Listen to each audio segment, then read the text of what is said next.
ကြောင့်အံ့ဖွယ်ထာဝရမှုမျက်နှာနှင့်တာယာသောစကားများ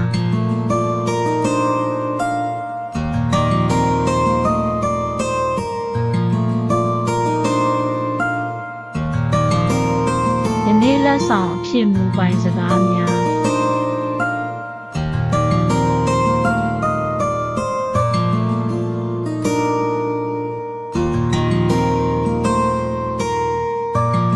တနည်းနည်းဖြင့်စန့်ကျင်ဖြစ်ရများ၃ကြိမ်ဆက်တိုက်ဖြစ်လာသည်မှာမဖြစ်မနေဖြစ်လာသည်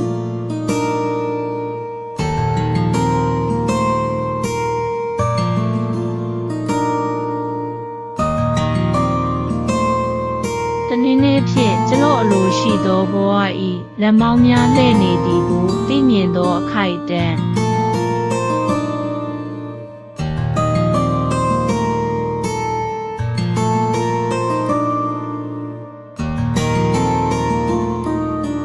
တနည်းနည်းဖြင့်မျှဝေခြင်း subscribe လုပ်ခြင်းတစ်ကြိမ်ထက်ကြည့်ခြင်းအမြင့်ဆုံးရမှတ်များနှင့်အံ့ဖွယ်ကောင်းသောမှတ်ချက်များသက်သေသာအဆက်အသွယ်များကိုခံ